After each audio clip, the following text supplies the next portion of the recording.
Bonjour, nous poursuivons ce matin les conversations sur l'arbre consacrées ces jours-ci à la question de la perfection des fleurs. Alors nous avons vu hier, avec Quentin Yarnaud notamment, que de perfection sous forme d'une simplicité apparente, il était en fait question d'une grande complexité des fleurs, et que cette complexité a longtemps été ignorée, ou en tout cas passée sous silence. On ne s'y est pas trop intéressé. Marco Martella, l'écrivain Marco Martella, nous a montré à sa façon qu'il y avait peut-être derrière la perfection un revers ou quelque chose comme une réponse à l'imperfection du monde, à sa grande imperfection. Aujourd'hui, avec Teva Vernou, c'est à la question de la symétrie, du rythme des fleurs, du rythme de leur développement que nous allons nous intéresser. Teva Vernou est chercheur, directeur de recherche au CNRS, membre du laboratoire reproduction et développement de l'École normale développement des plantes de l'École normale supérieure de Lyon. Vos travaux, Teva Vernou, visent à comprendre notamment l'architecture de la partie aérienne des plantes et la façon dont elles s'autoconstruisent. Peut-être que c'est ce dont vous allez nous parler à l'instant, à savoir quel est le rythme de leur croissance, leur géométrie, leur symétrie, et finalement, quelle est la naissance rythmique des fleurs. Alors, Teva Vernou, je vous laisse la parole. Merci beaucoup pour cette présentation. Effectivement, je vais parler de ça. Donc, c'est vrai, quand j'ai été contacté, enfin invité, et merci de l'invitation, à venir à ces rencontres, je me suis demandé un petit peu de quoi j'allais pouvoir parler, parce que en fait, je travaille pas sur la fleur en tant que telle. Je travaille plutôt sur des problèmes de géométrie sur les plantes et de positionnement de toutes les différentes structures dans la partie aérienne. Et puis, en réfléchissant, je me suis dit, je dois être invité pour une chose, puisqu'il y a perfection, c'est que vous allez le voir, hein, il y a des aspects géométriques dans la partie aérienne de la plante, extrêmement particuliers, attractifs, qui ont été décrits depuis très longtemps et qu'on est toujours en train d'essayer de comprendre. Donc je vais vous parler de ça aujourd'hui. Donc j'ai intitulé ma présentation « Regarder naître les fleurs », plutôt que « Regarder construire la fleur », parce que c'est plutôt de ça dont nous allons parler. Alors, on l'a vu hier avec Quentin, qui a fait une introduction extrêmement exhaustive du sujet. Ce qu'était une fleur, donc là, comme il l'a dit hier, ça c'est un type de fleur, c'est une fleur hermaphrodite, donc dans laquelle on a à la fois les organes mâles et femelles, dans les étamines, les organes mâles, et puis le pistil, le carpel, pour les organes femelles. Donc, à la base, qu'est-ce que c'est qu'une fleur, d'un point de vue scientifique? C'est une structure reproductrice. On a vu comment on est arrivé à cette compréhension. Et quand on a parlé également hier, on peut se poser la question de à quoi ça sert. Donc ça, j'ai emprunté cette diapositive à un collègue à Grenoble, François Parcy. Donc ça, c'est la pseudo-copulation d'une abeille, voilà, sur une orchidée. Donc on pense en grande partie ce qui est derrière la grande réussite des plantes à fleurs, je vais revenir sur ce point dans la diapositive suivante, c'est qu'il y a une coévolution entre des pollinisateurs et la fleur. C'est-à-dire la fleur, dans la manière dont ça s'est diversifié, on l'a partout autour, les fleurs, il y en a partout, elles ont toutes des formes différentes. Et en fait, pourquoi est-ce que probablement elles ont toutes ces formes différentes et pourquoi il y a toute cette diversité? C'est parce qu'elles sont, au cours de l'évolution, elles sont adaptées à des pollinisateurs et les pollinisateurs aussi évoluent avec la fleur. Donc ça, c'est une notion un peu générale en biologie, la notion de coévolution, quand il y a deux organismes qui avancent ensemble en fait au cours de l'évolution et qui développent des traits particuliers adaptés. Voilà. Donc ça, c'était juste pour revenir sur pour illustrer ce point que Quentin a expliqué déjà hier. Quand j'ai construit aussi cet exposé, je me suis posé cette question. En fait, je ne l'ai jamais posée en profondeur. En tout cas, pourquoi est-ce que les fleurs sont fascinantes? Là, je vous ai mis une photo que j'ai prise d'une orchidée. C'est à Banyuls, donc terrain très sec, et vous avez cette fleur qui sort, c'est pas grand, c'est haut comme ça, là on a un terrain tout sec et paf, on a une explosion de formes et de couleurs. Donc c'est un Serapias. Et ça m'a aidé à réfléchir. Alors pourquoi est-ce qu'elles sont fascinantes? La première chose, c'est qu'on en a partout. Les plantes à fleurs, il y a à peu près on va dire, autour de 500 000 espèces de plantes. Et 90 à 90 15% des plantes sont des plantes à fleurs. Okay. Il n'y a pas que ça, hein, on l'a vu hier, hein, il y a les plantes sans fleurs, hein, les gymnospermes, les pins, etc. sont un genre qui est encore extrêmement présent. Et avant l'apparition des plantes à fleurs, c'est ces autres types de plantes en fait, qui étaient totalement dominantes sur la planète. Et donc, je ne vais pas rentrer dans les détails parce qu'on divergerait un petit peu, mais Darwin a beaucoup parlé de ce qu'il a appelé un abominable mystère, c'est-à-dire on a encore du mal à comprendre pourquoi, d'un coup, il y a eu une colonisation par les plantes à fleurs, et qui sont devenues totalement dominantes par rapport aux autres espèces de plantes. Et en fait, ce que je vous ai montré précédemment, là, cette coévolution avec les pollinisateurs, c'est probablement un des aspects qui explique cette capacité en fait, de diversification, parce qu'elles ont mis en place un système de reproduction qui est extrêmement pertinent. Donc la question de la reproduction, elle est vraiment au cœur de pourquoi les plantes à fleurs. Alors on en a parlé aussi un petit peu hier, hein, renaître tous les ans, hein, y a cet aspect-là de renaissance permanente. J'ai mis aussi la promesse d'un bon plat, ce qu'on mange, d'un toit. C'est des plantes là au-dessus aussi, de vêtements. En fait, notre société est quasiment intégralement basée sur l'utilisation des plantes. Hein. Après, donc, bon, il y a toutes les technologies, les métaux, etc. Mais tout ce qu'on mange hein, vient des plantes. Enfin, même quand on mange des animaux, de toute façon, ils sont nourris avec des plantes. Hein, donc, ils ont transformé les plantes. Hein, donc, si on y réfléchit, on est totalement dépendant des plantes. Et elles sont parfois un petit peu oubliées justement dans la manière dont on réfléchit nos sociétés. Leur couleur évidemment, leur parfum, on en a parlé. Puis dernier point dont on va pas mal parler aujourd'hui, c'est aussi ces organisations géométriques particulières, quelque chose qui attire aussi l'œil, c'est la manière dont elles sont organisées. Il n'y a pas que la couleur et le parfum. Voilà. Je pense qu'il y a plein d'autres points. Hein. Et d'ailleurs, n'hésitez pas à m'interrompre. Hein. Moi, je préfère si c'est justement une conversation que juste un monologue. Hein. Donc, s'il y a des points qui vous semblent vraiment pas clairs. Pas toujours tous les ans. Elles renaissent pas. Non, tout à fait. Il y a des plantes bisannuelles, typiquement aussi, qui vont faire une rosette la première année, et puis l'année d'après vont se mettre à fleurir. Et puis il y a plein de variations autour d'un thème. Mais c'est vrai qu'il y a beaucoup de plantes à fleurs qui fleurissent tous les ans. D'ailleurs, on a plein de fêtes dans nos civilisations qui sont entièrement liées aux récoltes, à la floraison, le printemps, l'automne. Voilà, notre vie est rythmée quand même par cette renaissance. Alors, justement, du coup, quelque chose dont je peux parler, c'est cette renaissance. Qu'est-ce qu'il y a derrière?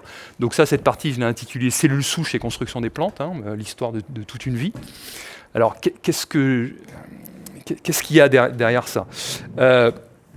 Donc, on va déjà commencer à parler un petit peu de géométrie. Qu'est-ce que c'est que la construction d'un organisme hein? C'est ce qu'on appelle... un terme un peu barbare, mais je pense que vous connaissez tous, morphogénèse, hein, c'est la genèse de la forme. Ça se passe en premier lieu au cours de l'embryogénèse, hein, la formation de l'embryon. Donc là, je vous ai mis à gauche un embryon de souris, je vous ai mis à droite un embryon d'arabette, Arabidopsis thaliana, c'est la souris des plantes, si vous voulez, en termes de recherche, hein, c'est-à-dire c'est un organisme modèle extrêmement développé, hein, qui a été très dominant pendant nombreuses années. Et ce que je veux montrer avec ça, c'est qu'au final, c'est pas si différent que ça. Hein. C'est-à-dire, ce qu'on met en place au cours de l'embryogénèse, c'est une organisation générale avec des axes de symétrie, haut, bas, droite, gauche, etc. Et la plante est un peu faite pareil de ce point de vue-là. Alors après, hein, évidemment, il y a des organes chez les mammifères tels que la souris qui n'existent pas chez les plantes, etc. etc. Les différences sont nombreuses. Mais en termes géométriques, si on y réfléchit, c'est pas si différent que ça. Mais la suite est complètement différente parce que les plantes ne s'arrêtent pas à ce phénomène, à l'embryogénèse, pour générer leur forme. Et donc, si je reviens sur la manière dont cet embryon d'Arabidopsis est organisé, donc vous avez ce qu'on appelle les cotylédons. C'est des feuilles embryonnaires. Hein. Okay, vous avez tous vu une plantule qui germe. Hein. En général, il y a une ou deux feuilles embryonnaires, monocotylédone, dicotylédone. Hein. On a une tige embryonnaire qu'on appelle hypocotyle. Les termes ne sont pas si importants, mais on a une tige et on a une petite racine qu'on va appeler la radicule. Et surtout, ce qu'on a, c'est aux deux extrémités de l'axe, hein, puisqu'on a un axe avec nos deux feuilles embryonnaires, c'est des niches de cellules souches, okay, qui sont établies au cours de l'embryogenèse. Alors, qu'est-ce que c'est qu'une cellule souche? Vous êtes tous familiers avec cette notion? Donc, de façon simplifiée, hein, si je prends une cellule souche, ce qu'elle va être capable de faire, c'est de se diviser. Hein, toutes les cellules se divisent, hein, notre corps, un organisme, tous les organismes multicellulaires sont faits d'un ensemble de cellules. Voilà. Donc la cellule souche, ce qu'elle fait, c'est qu'elle se divise. Une cellule fille va être capable de devenir quelque chose de différent. Hein. Typiquement, je ne sais pas, chez nous, ça va devenir une partie de la peau, des choses comme ça. Et la deuxième partie, enfin la deuxième cellule, hein, donc, de cette descendance, hein, reste une cellule souche. Donc on a en fait une capacité à rester soi-même et à en produire une autre qui va devenir autre chose.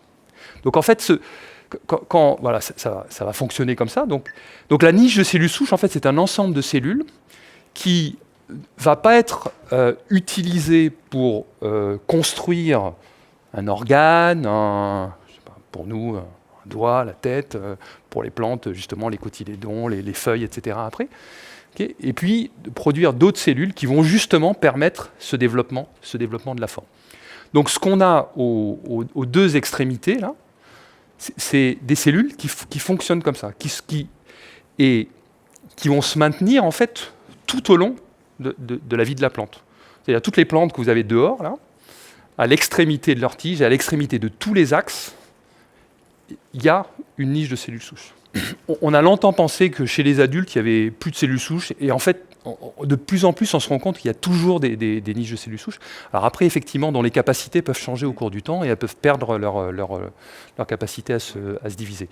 Mais chez les plantes, voilà, dans des plantes qui vivent extrêmement longtemps, avec des axes en fait, qui perdurent centaines, des milliers d'années, la niche de cellules souches en haut reste toujours là. Sachant que de toute façon, ces cellules, hein, en fait, c'est plus les mêmes, hein, puisque elles se divisent. Donc, c'est toujours les descendances en fait, d'une cellule initiale qui vont comme ça se maintenir tout au long de la vie de la plante. Et qu'est-ce que fait en fait la plante avec ça? Alors, ça, c'est juste à droite, hein, la première photo, c'est une Arabidopsis qui vient juste de germer, in vitro. Hein, ça, c'est les choses qu'on fait au laboratoire. Hein. Vous voyez la graine en fait en dessous d'un cotylédon. Et en fait, cette plantule, c'est exactement l'embryon qui a fait de la croissance. Okay, il n'y a rien de plus, hein, donc ça serait comme nous, voilà, on est bébé, on est tout petit, on est adulte, on est le même. Donc là c'est exactement ça.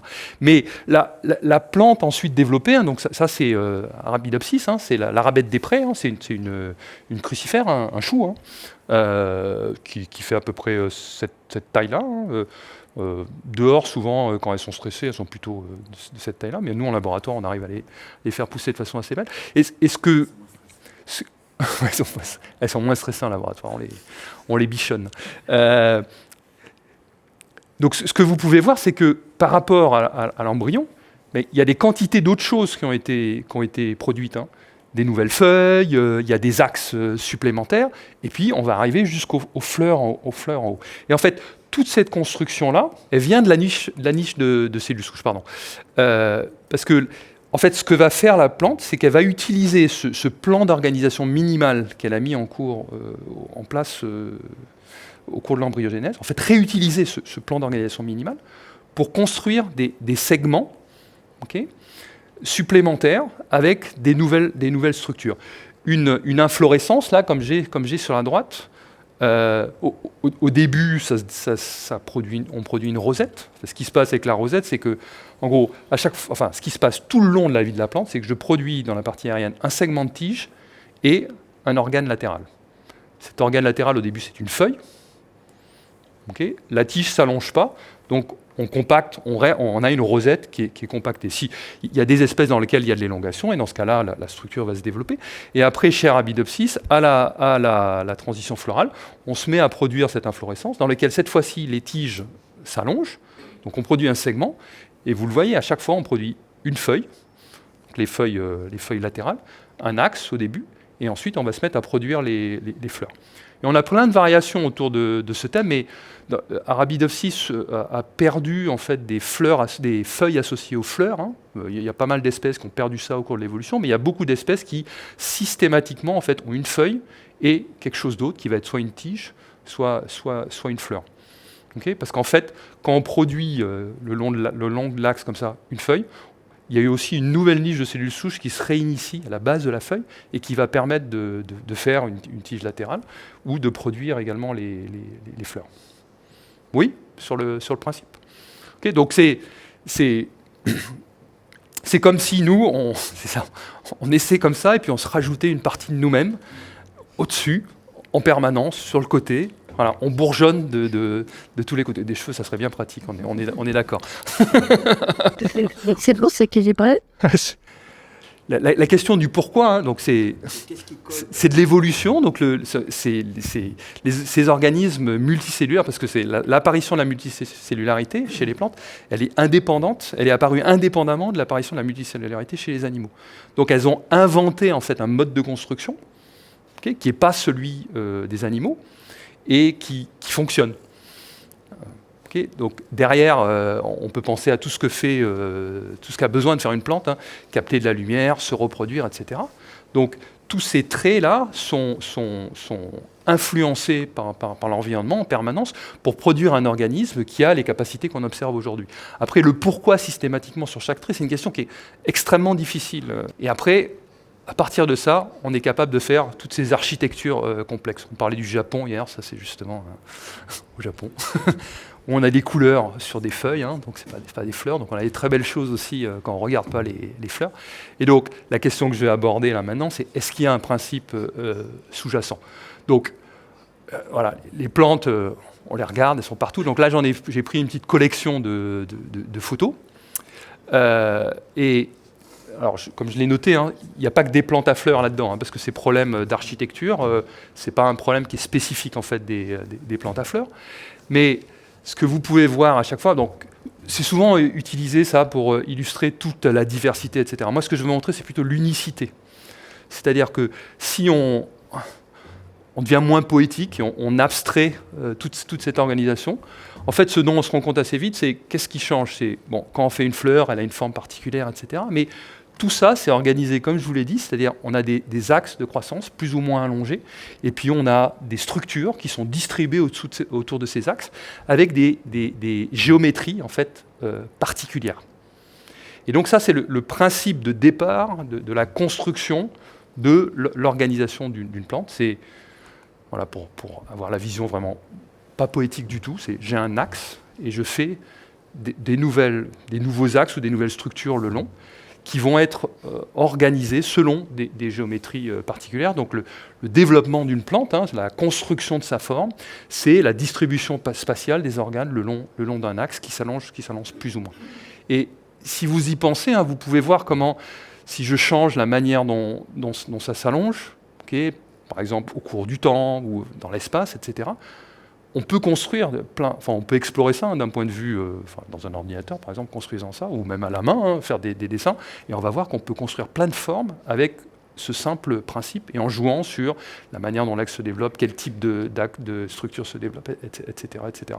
Et on va obtenir des choses très différentes, hein, qui sont une des bases de la diversité des plantes qu'on observe.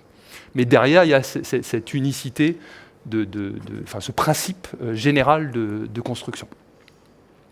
Alors, et donc, ce qui est aussi caractéristique, hein, c'est que cette construction, c'est vraiment une construction dynamique, hein, donc c'est en permanence jusqu'à ce que la plante meure, hein, et donc ça va varier en fonction des types de plantes hein, qui peuvent vivre 1 an, 2 ans, très longtemps. Alors, si je reviens sur l'Arabidopsis, donc comment ça fonctionne, et là, on va commencer à toucher des côtés surprenants de la géométrie, c'est si donc là, on a une inflorescence, hein, vue un petit peu de dessus. On peut s'amuser à mesurer l'angle, oui, pour être plus précis, et c'est ce que je notais sur la diapositive précédente, ce qu'on voit là sur une tige comme ça, c'est que on a le long de l'axe, on a une fleur, puis ensuite un bout de tige, et il y a une autre fleur. Donc en fait, à chaque fois, on produit une seule fleur, on fait un bout de tige, on produit une seule fleur. Je vais revenir là-dessus juste après, ce n'est pas le cas tout le temps. Mais donc dans le cas d'Arabidopsis, on a une production rythmique d'un organe, et ces organes, ils ne vont pas être les uns au-dessus des autres, ils vont se décaler à chaque fois. Et on peut s'amuser à mesurer cet angle, et on va trouver un angle qui est proche de 130, 140, 130, et qui est autour de 137 degrés, 137 degrés 5, qui est l'angle d'or. On va revenir là-dessus aussi juste après. Donc ça, c'est vrai que je n'ai pas encore employé le terme. Ce principe géométrique, c'est ce qu'on appelle la phyllotaxie. Donc étymologiquement, c'est la distribution des feuilles le long des axes, la géométrie des feuilles. Par extension, c'est la géométrie de toutes les structures. Et donc, dans le cas d'Arabidopsis, comme dans le cas d'une majorité de plantes, et c'est surtout ça dans ce type de phyllotaxie dont je vais parler aujourd'hui, c'est ce qu'on appelle une phyllotaxie spiralée, puisque justement, on fait les organes un par un, ils se décalent, donc en fait, on suit une spirale le long de la tige. Et même quand on a quelque chose qui est proche de l'angle d'or en termes d'angle entre deux organes consécutifs, ça va être une phyllotaxie de type Fibonacci. Mais je reviens là-dessus juste après. Voilà. Alors, comment ça se construit, à nouveau? Si je zoome sur l'extrémité de la tige, c'est ce que je vous disais, je regarde de dessus, je vais voir cette collection de fleurs ouvertes, plus au centre des fleurs de plus en plus petites. Je ne sais pas si vous avez déjà regardé l'apex, l'extrémité d'une tige. Et donc, tout ça, c'est des fleurs de plus en plus jeunes qui sont empilées les unes sur les autres au sein de la structure. Et si je continue de zoomer, je vais avoir ça que j'avais sur ma toute première diapositive. Donc, ce que je vous montre là, c'est une image en microscopie, un type de microscopie qui s'appelle la microscopie confocale, qui est assez fantastique, parce que ce qu'on est capable de faire, c'est, si vous voulez, vous avez une structure comme ça en 3D, et on est capable de faire des images de tranches. Et donc après, on peut empiler les tranches pour reconstruire l'ensemble. Donc ça, en fait, c'est une projection d'un ensemble de tranches, et vous pouvez voir, donc tout autour, c'est des fleurs. Et au centre, ce que vous voyez en orangé, là, c'est la niche de cellules souches, c'est les cellules souches. Pour ceux qui sont intéressés, je vais vous montrer un petit peu comment on fait ça après. Donc, on est d'accord, toutes nos cellules, on a de l'ADN, les plantes, la même chose. Et nous, la manière dont on analyse le développement, un des outils qu'on a, c'est de le regarder. Et pour le regarder, ce qui va nous intéresser aussi, c'est de pouvoir dire quelles sont les cellules qu'on regarde. Donc ça, on va utiliser ce qu'on appelle des marqueurs. Marqueurs, souvent, c'est des gènes. Notre génome, le génome des plantes, c'est fait de tout un ensemble de gènes. Et ce qu'on peut faire en laboratoire, c'est qu'on peut prendre l'ensemble des séquences d'ADN qui permet l'expression de ce gène dans un territoire particulier. On prend cette séquence et on lui met une protéine fluorescente derrière. On fait produire une protéine fluorescente. Ça, c'était une des grandes révolutions déjà il y a une vingtaine d'années. Il y a eu un prix Nobel pour ça, Roger Etienne. C'est une protéine qu'on appelle la green fluorescent protein, la protéine fluorescente verte, qui est une protéine qui vient de méduses à l'origine. Et quand on envoie quand on excite cette protéine avec une certaine longueur d'onde, elle en absorbe une partie et elle réémet de la lumière dans une longueur d'onde particulière qu'on est capable de lire. Peut-être un petit peu compliqué, mais je suis rentré dans les détails pour ceux que ça intéresse. Et du coup, on peut comme ça marquer chaque cellule, donc toutes les petits carrés que vous voyez, c'est le pourtour en fait de la cellule. On a marqué, vous voyez tous ces contours. On a marqué la paroi des cellules, parce que chaque cellule végétale est entourée de cellulose, une paroi qui est faite de cellulose et pas que. Donc on voit les cellules, et à l'intérieur, tous ces points que vous voyez, en fait, c'est les noyaux, parce qu'on a envoyé, dans le noyau, on a envoyé une protéine fluorescente qu'on est capable de détecter. Donc au centre, vous voyez les cellules souches, et tout autour, tout ce qui est bleu là, c'est la séquence de production des fleurs. Alors je vais revenir là-dessus. Donc comment on fait ça? Donc on a les cellules souches au centre, et donc ce que j'ai fait là, c'est que j'ai numéroté les fleurs de la plus âgée vers la plus jeune. Okay, donc rappelez-vous, hein, la manière dont ça fonctionne, c'est une production de rythmique un par un. On va voir qu'en fait l'angle 237, il est déjà dans cette structure. Donc cette structure-là, je n'ai pas dit le terme aussi, ce qu'on appelle le méristème. Le nom n'est pas important, mais en gros, c'est la niche de cellules souches à l'extrémité de la tige. On appelle ça un méristème. Donc là, on le regarde de dessus. Hein, c'est comme si on a pris notre plante, hein, on a ouvert toutes les fleurs, et on est en train de regarder de dessus le méristème. Donc, et vous voyez toutes les fleurs sur le côté. Donc vous voyez la plus jeune, là, c'est 1. Et là où j'ai marqué 0, c'est là où j'attendrai en fait la suivante au vu de l'organisation. Parce que donc, la manière dont ça va fonctionner, c'est que si justement, je vais fonctionner de façon séquentielle. Je vais produire 2 et ensuite, je vais produire 1 avec un certain temps entre les deux. Et pour produire 0, je vais avoir à nouveau un certain temps, le même, hein, c'est assez proche, hein, c'est ce qu'on appelle le plastochrone, mais à nouveau, le nom n'est pas important. On a une période en fait, de production. Et à partir, si on analyse en fait, là où sont toutes ces fleurs, qu'on mesure ces angles, hein, on va trouver quelque chose qui est proche de 137. Hein. Donc ça, c'est des expériences que nous, on a fait, hein, on a publié des données comme ça, où dans le méristème, si on regarde l'angle relatif entre les fleurs successives, on a quelque chose qui est extrêmement proche de 137,5 degrés, en fait avec une erreur qui est de l'ordre d'une cellule. Donc c'est un système qui est extrêmement précis, en termes spatial. Hein. Je ne dis pas que c'est toujours le cas, mais dans les conditions extrêmement contrôlées, etc., on a ça. Okay, donc, pour construire dynamiquement sa structure, ça commence dans le méristème, avec un système qui est capable de positionner une nouvelle fleur relativement à toutes les autres, avec une géométrie particulière, okay, qui va permettre de produire un angle qui est proche de l'angle d'or, et avec une certaine périodicité. Okay. Et donc c'est comme ça que les plantes produisent en continu, construisent en continu leur partie aérienne.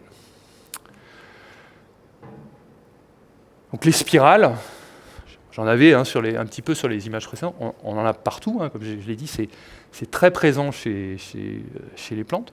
Donc là, je vous ai illustré un certain nombre hein, qui sont assez connus. Donc le classique, c'est le tournesol. Ce qu'on voit, c'est pas toujours une fleur.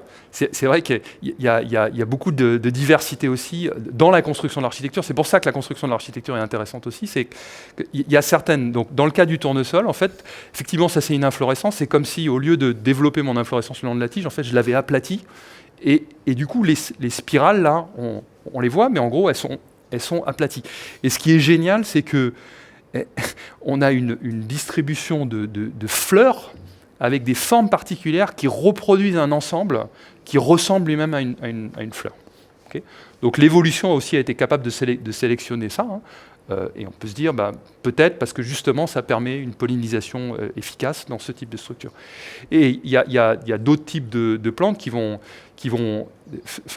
produire des fleurs, et du coup faire pousser les tiges, les pédoncules hein, qui sont à la base de la fleur, vont pousser de manière à ce que ça reproduise quelque chose qui ressemble à ça, mais sans que l'ensemble soit agrégé. Elles sont séparées les unes des autres, mais ça ressemble également à une fleur globalement, alors qu'on a produit un ensemble indépendamment de fleurs. Donc on a toute une diversité autour de ça. Alors le brocoli au milieu, là, ça c'est typiquement des géométries de type fractal. Hein.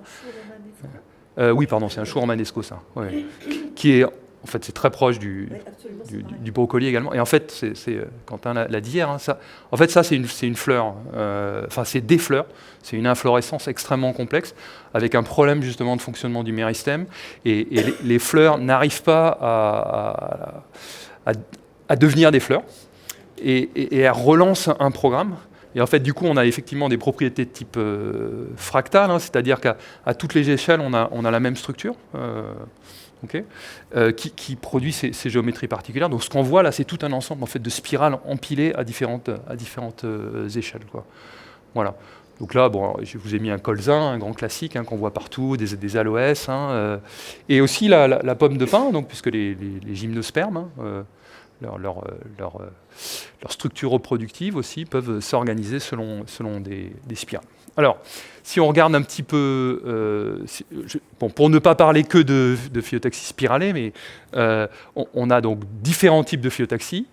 Donc là, je vous ai mis des noms, mais ce n'est pas si important que ça. Alternés-distiques, c'est-à-dire qu'on les fait les unes après les autres, mais en face, avec un angle de 180 degrés. On a opposé aussi, où on va faire, donc, vous voyez en haut au milieu, 2 feuilles par nœud cette fois-ci, qui vont être l'une en face de l'autre, et on peut les empiler les unes au-dessus des autres. On peut aussi avoir opposé décusé, c'est-à-dire on en a fait 2 comme ça, puis ensuite on les décale de 90 degrés. Okay, puis ça tourne comme ça, donc ça produit le genre de structure que vous avez en bas. Et puis après, on peut aller au-delà de 2 feuilles par nœud et produire ce qu'on appelle des verticiles. Donc des verticiles, c'est quand on a plus de 2 structures par nœud. Donc là, je vous ai mis un exemple où on en a 3. Et vous voyez qu'on en produit 3 comme ça et qu'on a une rotation aussi à chaque nœud. Ce qu'on appelle le nœud, c'est l'endroit où on a l'organe inséré, quoi. Et typiquement, dans beaucoup de fleurs, la phyllotaxie est plutôt une phyllotaxie de type verticillé, où on va avoir un certain nombre de structures produites, plus de 2 structures produites par étage. Okay. Mais on peut également avoir des phyllotaxies de type spiralé dans les fleurs. Donc on a également cette variété en fait, au sein des fleurs. Ok. Un point que je voulais faire aussi, c'est que les fleurs ne sont pas si différentes des autres structures de la plante. C'est pour ça que j'ai appelé cette partie, avec un point d'interrogation, les fleurs, une structure de la partie aérienne comme une autre. Ça, il y a une hypothèse qui avait été faite il y a déjà longtemps par Goethe. Ce n'est pas une citation, c'est une paraphrase de ce qu'il dit, qui avait proposé que les organes floraux étaient des feuilles modifiées. Et ça, en fait, il l'avait fait en observant des plantes et en voyant que, dans certains cas, ce qui aurait dû être une fleur se mettait à ressembler à une feuille. Donc en gros, il regardait un petit peu des monstres qui existent dans la nature, parce que dans un environnement avec un stress particulier ou parce qu'on a des mutations, on peut voir des choses, des changements qui nous informe, et dans son cas, donc lui la manière dont il avait pensé au problème, ça ressemble énormément à la manière dont on fait de la science en génétique, c'est-à-dire, donc je ne sais pas jusqu'à quel point vous êtes familier avec ça, mais c'est un peu brutal parfois ce qu'on fait, c'est-à-dire, si je peux prendre, faire un parallèle avec la manière dont on essaierait de comprendre comment fonctionne une voiture ou n'importe quoi, c'est on va arracher une porte et on va se poser la question de comment ça affecte le fonctionnement de la voiture. Et en fait, c'est un petit peu ce qu'on fait, c'est qu'on casse des gènes et on se pose la question de qu'est-ce qui se passe, comment est-ce que la plante change pour essayer de comprendre ce qu'il y a derrière. Et donc Goethe, en fait, il a fonctionné comme ça, à partir d'observations, pour se dire qu'est-ce que sont les fleurs. Et donc il avait proposé que les organes floraux pouvaient être simplement des feuilles modifiées. Et donc ça, cette hypothèse, elle a été démontrée. Donc là, c'est une publication, notamment dans Nature, qui date de 2000, avec l'identification de mutants dans des gènes qu'on appelle Sepalata. Et vous pouvez voir donc en haut à gauche, le A, là, c'est une fleur d'Arabidopsis normale, comme vous avez vu précédemment. On voit les sépales à l'extérieur, les pétales, étamines carpelles. Voilà. Et B et D, là, c'est des mutants, des fleurs de mutants Sepalata, où vous pouvez voir qu'on n'a plus... tout ressemble à une feuille maintenant. Okay, on n'a plus de différence entre les différents types d'organes. Okay, donc ça, c'est une des démonstrations génétiques que pour faire des organes dans une fleur, on utilise en fait un programme de production d'organes latéraux, comme on le fait avec une feuille, mais il y a des choses supplémentaires qui sont déclenchées pour produire les 4 différents types de structures qui composent en fait la fleur. Alors, justement, comment ça se passe derrière, pour que vous ayez un petit peu d'informations là-dessus. Donc ça, je vais très vite sur un travail qui a pris des dizaines d'années et qui est probablement pas totalement fini, mais il y a un modèle assez élégant qui explique comment on fait justement des structures au sein de la fleur avec des identités différentes selon les verticiles. Parce que donc, typiquement chez Arabidopsis, on a cette organisation en verticille où on va avoir 4 sépales, 4 pétales, on a 6 étamines et puis on a 2 carpelles au centre. Et donc ça, c'est issu de travaux qui ont été faits beaucoup chez Arabidopsis, mais également chez Anthurium, la gueule de loup. Et en regardant les mutants, un certain nombre de groupes de chercheurs sont arrivés en fait à ce modèle, qu'on appelle le modèle ABC. En fait, et puis ABCE maintenant, puis il y a un D également. E, c'est les gènes sépalata.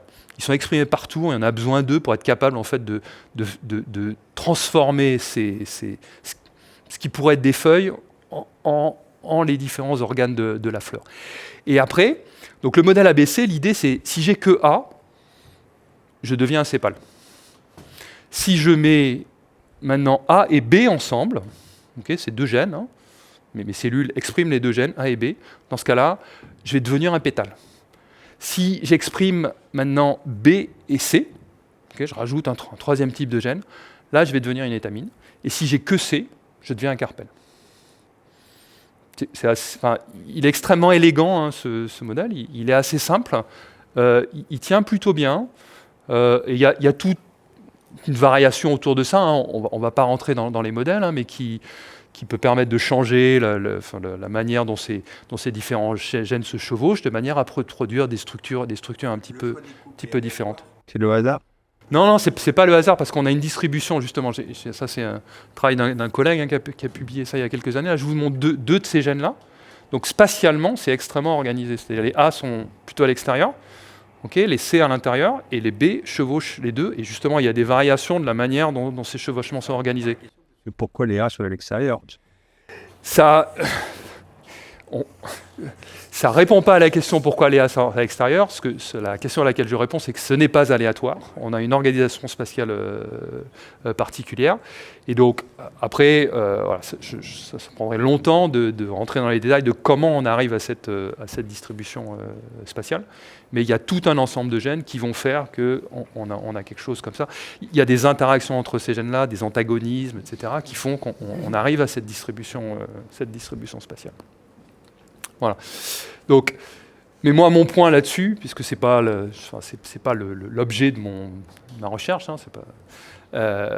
c'est que ce système-là permet de donner une nouvelle identité à des structures latérales.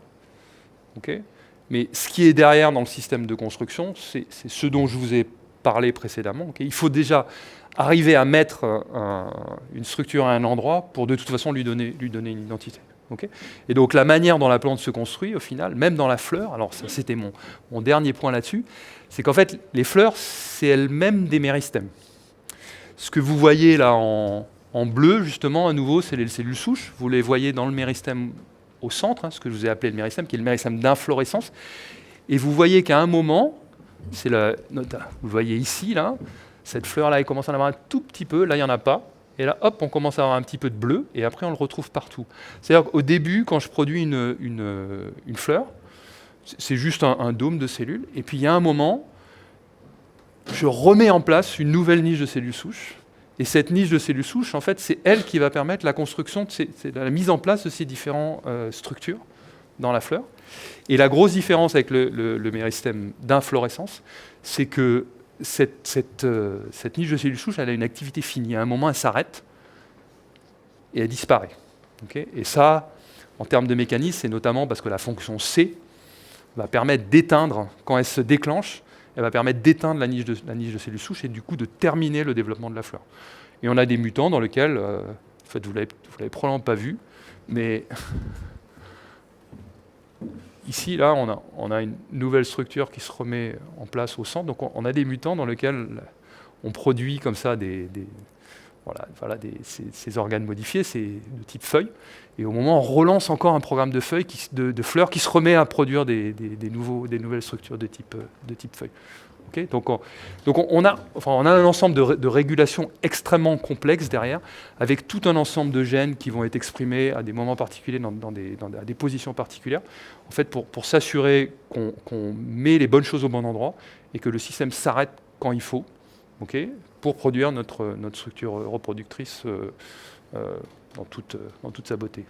Très clairement, la production de la fleur, et c'est vrai que ça revient à question de la promesse derrière la fleur, c'est régulé par l'environnement de façon très, très claire, hein, notamment par les conditions de lumière, pas que, la température, etc. Donc les plantes sont en permanence en train d'intégrer un nombre de conditions environnementales en fait massives. Okay, et donc pour faire des fleurs, elles vont être capables de lire, si vous voulez, les conditions environnementales pour déclencher une floraison.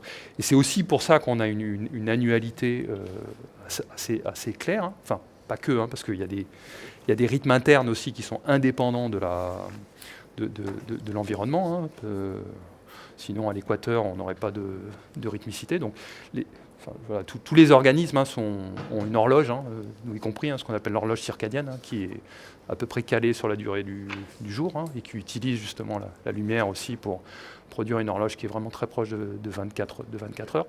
Voilà, donc on a tous ces mécanismes-là qui font que les fleurs arrivent à un moment de l'année particulier, qui, en général, est un moment pendant lesquels on va être capable de se développer, de donner un fruit qui va arriver à maturité, et puis de donner des graines, et de permettre à la plante de se reproduire, hein. Donc, c'est vrai qu'on peut aller loin dans ce genre de considération. Voilà, et sur mon propos que ce que font les fleurs, c'est des méristèmes qui produisent des nouveaux organes comme le méristème d'inflorescence, hein. Donc là, je vous ai remis en bas à droite, hein, les marqueurs que je vous avais montrés précédemment. Vous voyez que ces marqueurs, ces points bleus, hein, on les a dans les fleurs également, hein. Donc c'est le même marqueur, okay, qu'on retrouve à nouveau dans la fleur. Et je vous en ai mis un autre là au milieu, hein. Vous voyez donc en rouge, hein, là vous voyez aussi le contour des cellules, et là où c'est vert, vous voyez donc ce marquage, hein, qui va marquer les fleurs, futures fleurs dans l'inflorescence. Et dans la fleur, ça va marquer les positions des futurs organes. Donc là, typiquement, c'est là qu'on est en train de produire les sépales. Okay, et puis à l'intérieur, on va avoir à chaque fois aussi un point à l'endroit où on va faire les pétales, les étamines, etc. Donc on a un programme en amont en fait, de l'identité qui positionne toutes ces structures lors de la construction. Okay, alors pour revenir aux propriétés géométriques, donc, petite partie que j'ai appelée quand les plantes font des mathématiques, souvent c'est la manière dont on en parle, et donc le tournesol est très souvent aussi utilisé pour illustrer cette problématique. Alors on a parlé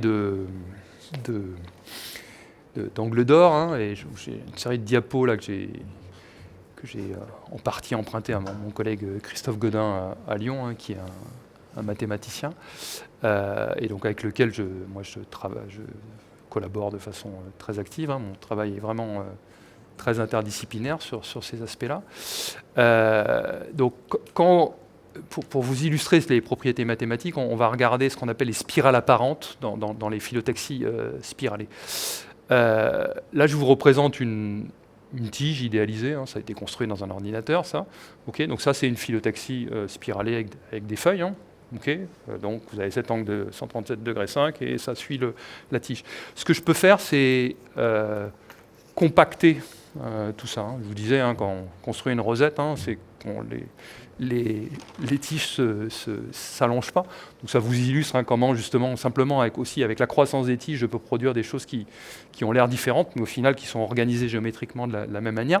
Maintenant, je peux tourner cette structure-là pour la voir par en dessous. Et vous allez commencer à voir apparaître en fait des spirales dans un sens et dans l'autre. Ouais, vous les voyez ? Okay, si on connecte en fait les feuilles les plus proches, vous allez voir ces spirales qu'on voyait sur l'aloès avant ou sur la pomme de pin. Et donc, justement, c'est quand c'est allongé, on ne les voit pas de façon évidente. Si on compacte la structure, on va les voir. Donc là, je regarde une pomme de pin dessous, et je vais avoir aussi des spirales comme ça. J'en ai combien là?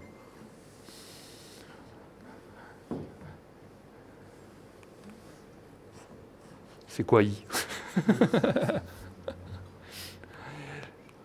Et j'en ai dans l'autre sens aussi, en fait. Donc j'ai J. Et donc, une question qu'on peut se poser, c'est quoi les valeurs de I et J qu'on observe en fait en pratique? Et donc là, je vous ai mis deux exemples sur lesquels j'ai compté pour vous. Il y en a un, j'en ai 3 et 5. Et donc chez le tournesol, j'ai 21 et 34. Et en fait, ces nombres, ce n'est pas des nombres aléatoires. C'est des nombres consécutifs de la suite de Fibonacci. Alors, c'est quoi la suite de Fibonacci? Ça date d'un certain nombre d'années. C'est assez simple, il n'y a pas besoin d'être très mathématicien pour ça, mais une suite, c'est un objet mathématique où on définit un élément par ses éléments précédents, si vous voulez, pour faire très simple. Et donc, la manière dont la suite de Fibonacci fonctionne, c'est qu'elle commence par 1 et 1, et le nombre suivant, c'est la somme des deux précédents. Okay, donc 13, c'est la somme de 5 et 8. Et donc je vous ai mis 21, 34. Vous aviez 3 et 5 avant. Donc c'est des nombres consécutifs, des termes consécutifs de la suite de Fibonacci. Donc si je fais 8, 13, j'ai 21, en fait, etc. etc. Okay, donc 3, 5, 21, 34, comme on avait avant. Et en fait, c'est ce qu'ont fait beaucoup de gens au cours pas beaucoup d'années, plusieurs siècles, de compter ces spirales. Et on retrouve, ce n'est pas tout le temps le cas, okay, enfin, justement, en lien avec la perfection, on a des variations autour de ça, et on n'est pas toujours à la suite de Fibonacci, mais on est souvent sur du nombre de spirales comme ça qu'on appelle des parastiches, qui sont deux nombres de la suite de Fibonacci. Alors, ce qui est intéressant avec la suite de Fibonacci, c'est qu'elle a un lien aussi avec le nombre d'or. On peut faire le ratio de deux éléments consécutifs de la suite de Fibonacci, 1 sur 1, 2 sur 1, etc. Donc, et si on les calcule, on va, en fait, en gros, ce qu'on va trouver, c'est une oscillation comme ça, 1, 2, okay, on va faire un 5, un 6, et on peut regarder ça vers l'infini. En fait, ce que ça fait, c'est que ça oscille, et ça oscille quand ça tend vers l'infini, vers ce qu'on appelle la limite de cette suite. Et la limite de cette suite, en fait, c'est le nombre d'or. Okay, ce que je vous ai illustré là, on part de 1 et 2, okay, on fait un 5, un 6, etc. etc., etc. Bon, voilà, ça c'est des objets mathématiques, on peut jouer avec ça. Et donc la suite de Fibonacci, en fait, si on définit une nouvelle suite qui est construite à partir du ratio entre deux nombres consécutifs de la suite de Fibonacci, on a un objet qui converge vers le nombre d'or, mathématiquement. Okay, alors, c'est le nombre qu'on appelle phi. Donc le nombre d'or, il avait été défini avant Fibonacci. Je ne vais pas refaire toute l'histoire, il y a des ouvrages là-dessus, et je ne suis pas un spécialiste non plus de l'histoire des sciences, mais en fait, il y a un principe d'autosimilarité dans le nombre d'or, donc qui a un lien avec la notion de fractal. On regarde à différentes échelles et on a toujours le même type de propriété. Et donc la manière dont on peut définir ça, c'est quel est le nombre L, de manière à ce que 1 sur L ou 1 moins L sur L est égal. Okay, c'est-à-dire, je prends un segment, je positionne, je le coupe à un endroit, et là, de manière à ce que mon ratio entre le grand segment et le tout, et les deux segments soient exactement la même chose. Okay, c'est un petit jeu mathématique. Et en fait, ça, c'est la définition, c'est ça le nombre d'or. Donc il y a un principe d'autosimilarité, parce que là, comme je dis, je change d'échelle et je retrouve la même proportion. Okay, ma proportion est toujours la même, parce que ensuite je peux couper elle à nouveau. Okay, et donc je peux faire des jeux comme ça aussi. Alors après, je peux fermer mon segment. Okay, là, j'ai simplement pris mon segment, je l'ai fermé. J'ai le nombre d'or phi qui a été positionné. Maintenant, je regarde quel est l'angle alpha qui est défini par le plus petit segment. Ça, c'est l'angle d'or, 137,5 degrés. C'est de là que ça vient. Okay. Donc, je vous parlais d'autosimilarité. Ça permet de construire le rectangle d'or. Je vais le diviser selon ce principe. Hein. Puis, je continue à le diviser.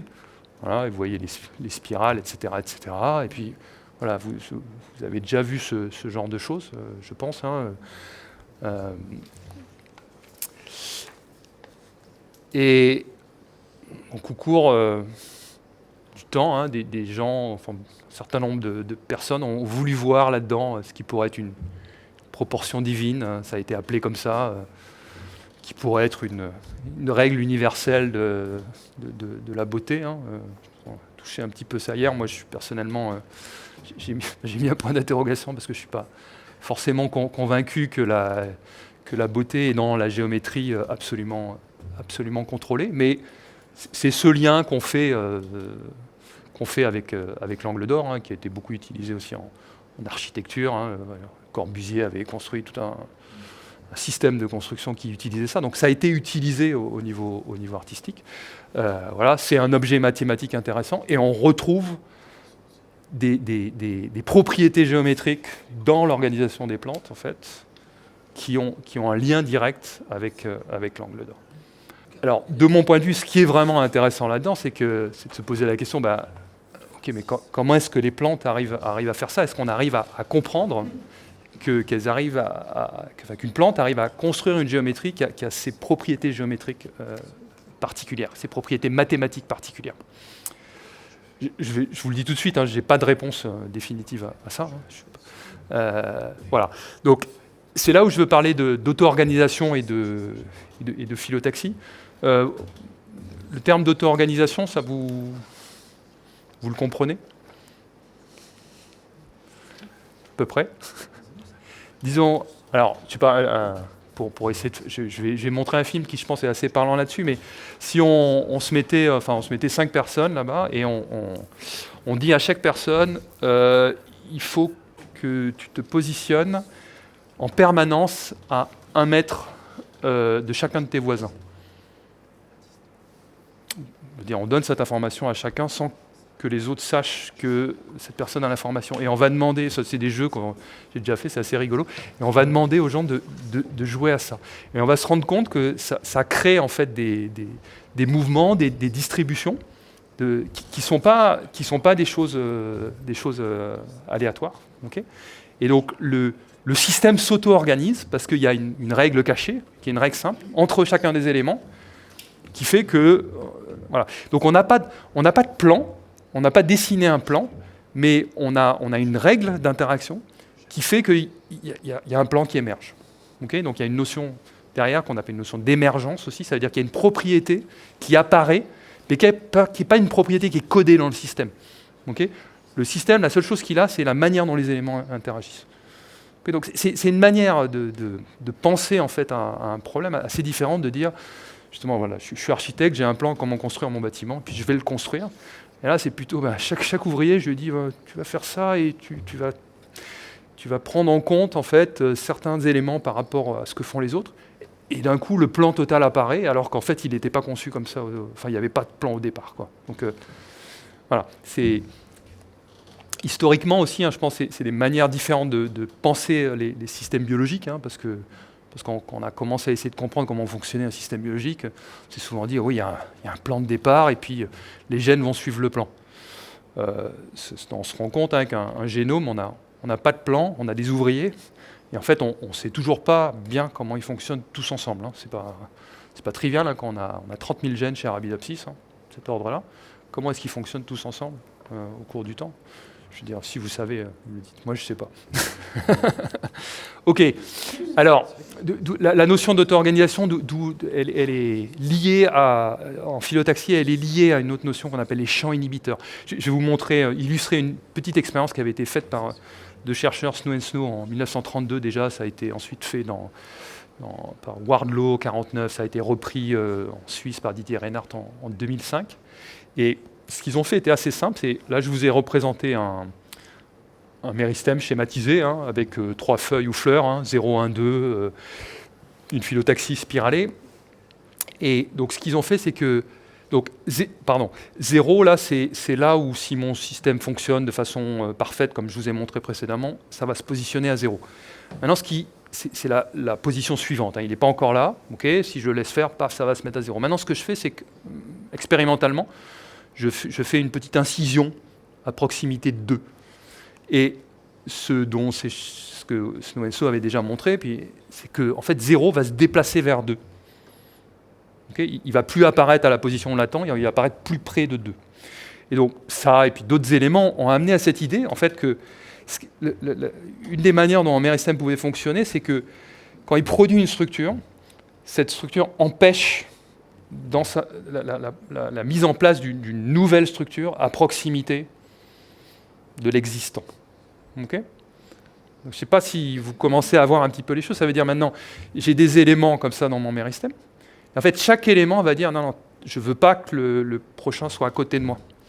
Et donc, du coup, voilà, ça renvoie aux règles que je vous donnais précédemment. Ça veut dire, le suivant, il va se mettre à une distance en fait, maximale de tous pour minimiser ces interactions négatives.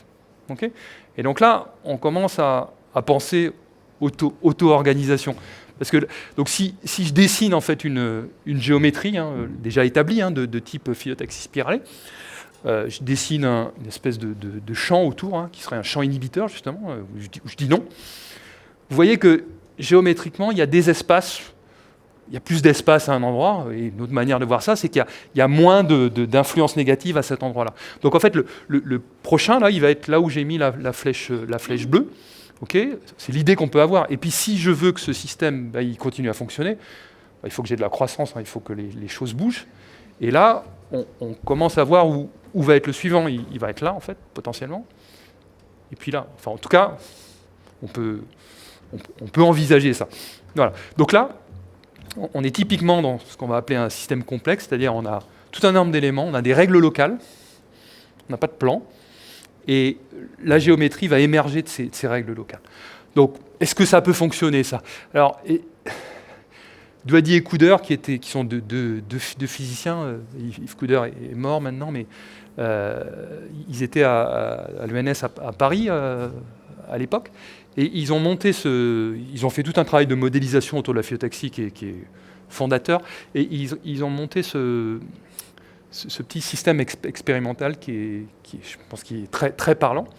Alors, avant de vous le montrer, je vais vous expliquer comment ça fonctionne. Donc, ils déposent des gouttes de ferrofluide au centre d'un champ magnétique. Okay, donc, comme c'est un ferrofluide, dans le champ magnétique, chaque bille va devenir chargée. Comme elles sont chargées, elles se repoussent les uns les autres. C'est des aimants. Et en plus, la présence du champ magnétique va permettre d'attirer les billes vers la périphérie. Donc, en fait, c'est une manière de faire de la croissance, si vous voulez, et de mettre en place quelque chose qui ressemble à un champ inhibiteur. Mais dans ce système, ce qu'on fait, c'est qu'on impose en fait la temporalité avec laquelle on dépose les billes au centre. Okay, donc la rythmicité du système est imposée de l'extérieur. Okay, mais on peut déjà regarder qu'est-ce qui se passe dans ces cas. Et ça, c'est ça qui est assez génial. C'est ce qu'on voit, c'est qu'on a des géométries qui émergent. Et notamment ce que je pense que vous pouvez voir, c'est ces spirales dans un sens ou dans l'autre. Donc, et en changeant les paramètres du système expérimental, on va pouvoir avoir différents types de géométrie. Donc là, les spirales, je pense que vous les voyez de façon assez claire. Donc ça illustre, je trouve, très bien déjà la notion d'auto-organisation. Et puis, ça nous donne une idée de la manière dont le système pourrait fonctionner. Okay, alors, encore, ça ne nous dit pas que ça fonctionne comme ça. C'est une modélisation physique, si vous voulez. On peut faire des modélisations mathématiques derrière de ça. En plus de ça. Là, vous voyez les spirales, elles sont très claires. Vous en êtes dans les parastiches, dans un sens, dans l'autre. Voilà. Donc, on a des systèmes de type phyllotaxie. Donc, dans ce système-là, comme je l'ai dit, on a la position spatiale, c'est une propriété émergente. Par contre, la temporalité, elle est imposée. Et on peut faire des systèmes, une modélisation mathématique de ça. Donc, ça avait déjà été fait par Douady et Couder. On l'a repris en collaboration avec mon collègue Christophe Godin. On a publié ça en 2016. Avec, on introduit de l'aléatoire aussi dedans. Je ne rentre pas du tout dans les détails, mais ce qu'on peut faire, là, c'est par exemple, on prend un cercle de cellules, là, ce que j'ai dessiné en bleu. Okay, ce cercle a un rayon grand R. Chaque élément que j'ai appelé Q, là, si vous voulez, c'est les fleurs. Les fleurs émettent une inhibition qui a une certaine forme, avec un rayon qu'on va appeler R0. Et donc, on peut simuler ce système simplement avec de la croissance. Et en fait, quand on fait ça, on se rend compte qu'on n'a même pas besoin d'imposer la temporalité. Okay, si on dit je ne peux faire un organe que si mon inhibition a ses propriétés particulières, en fait, l'organe va se déclencher de lui-même. En fait, le fait d'avoir de la croissance et des champs inhibiteurs suffit à faire émerger une périodicité et une spatialité. Okay, donc, je n'ai pas besoin de plan. Je construis des spirales sans aucun plan de spirale, juste à partir d'inhibition entre les éléments. Donc, et ce qu'ont montré Douady et Couder en fait dans leur modèle, qui était un modèle dans lequel ils mettaient justement un seuil. Ils disaient si mon inhibition est en dessous de ce seuil-là, je fais un organe. Ils ont montré que s'ils faisaient varier en fait le ratio entre les deux rayons là, R0 et grand R, ils arrivaient à, c'est ce genre de choses qu'ils ont fait, à reproduire en fait toutes les phyllotaxies, ou en tout cas une grande partie des phyllotaxies qu'on observe dans la nature. Pas toutes, une grande partie. Et donc ça, en termes de simplicité, c'est assez génial, parce que ce que ça dit, c'est que c'est juste une histoire de la taille de la zone au centre dans laquelle je ne fais pas d'organes. Et donc on peut faire le parallèle avec la zone de cellules souches. Je ne fais pas d'organes dans la zone de cellules souches. Okay, j'ai une inhibition là, si on veut aussi. Je suis obligé de le faire autour, ça me définit mon cercle central. Et puis les inhibitions qui sont faites par chaque fleur. Et si je joue avec ça, en fait, je peux construire tout un ensemble de géométries, et pas que spiralées, j'ai des verticiles aussi là-dedans. Okay. Donc c'est un modèle hyper simple. Donc là, encore, je n'avais pas fini mon propos, c'est un modèle, c'est-à-dire ça ne nous dit pas ça fonctionne comme ça, mais ça nous dit que si j'identifie des mécanismes biologiques qui ressemblent à ça, qui fonctionnent un peu comme ça, il se peut bien que j'ai compris comment fonctionnait mon système. Voilà. Mais j'insiste là-dessus, c'est un modèle mathématique d'un système biologique ne nous donne pas le fonctionnement du système. C'est un outil comme les outils biologiques pour essayer de comprendre comment ils fonctionnent et pour avoir une abstraction du fonctionnement du système et capable de conceptualiser comment un système biologique peut arriver à s'organiser. Ce qui n'est pas une tâche triviale, parce qu'après, si je dis oui, j'ai R0, qu'est-ce qui est derrière R0, qu'est-ce qui est derrière les champs inhibiteurs, Et la biologie est toujours beaucoup plus compliquée que ce qui est simplifié dans des modèles mathématiques. Ok. Bon, et justement, comment ça pourrait fonctionner dans la plante, ce truc-là. Comment je fais mes spirales. Alors, je vais faire un petit peu de biologie un tout petit peu plus complexe, mais je reviens sur mon méristème. Là. Vous voyez les cellules. Ces cellules, si vous voulez, elles parlent entre elles. C'est le cas chez nous aussi. Il y a des échanges de signaux en permanence. C'est encore plus important chez les plantes. Chez nous, chez les animaux, un certain nombre d'autres espèces, ce qui est important dans le devenir d'une cellule, c'est d'où elle vient, qui elle était avant, ce qu'on appelle le lignage. Il y a aussi des signaux, mais qu'est-ce qu'elles étaient avant, c'est important pour qu'est-ce qu'elles vont devenir. A priori, chez les plantes, toute cellule ne sait pas par défaut ce qu'elle est, elle ne sait pas d'où elle vient, elle sait ce qu'elle est à cause de ce qu'il y a autour. Okay, donc il y a des échanges de signaux en permanence entre les cellules, je ne sais pas à quel point vous réalisez ça. Donc, voilà.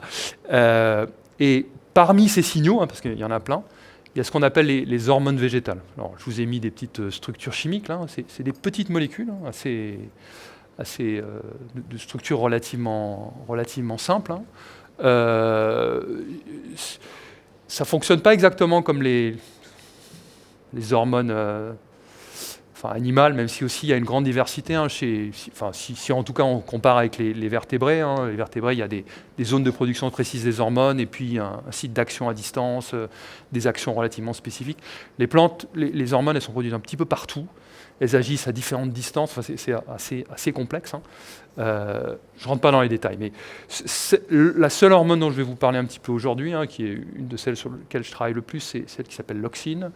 Je pense que ceux qui jardinent ont déjà entendu parler d'auxine. C'est l'hormone de bouturage. Fait pas que, mais en gros, c'est un peu le couteau suisse de la plante. Il y a pas mal de... on blague souvent là-dessus, c'est que dès qu'on cherche, on trouve que l'auxine est impliquée.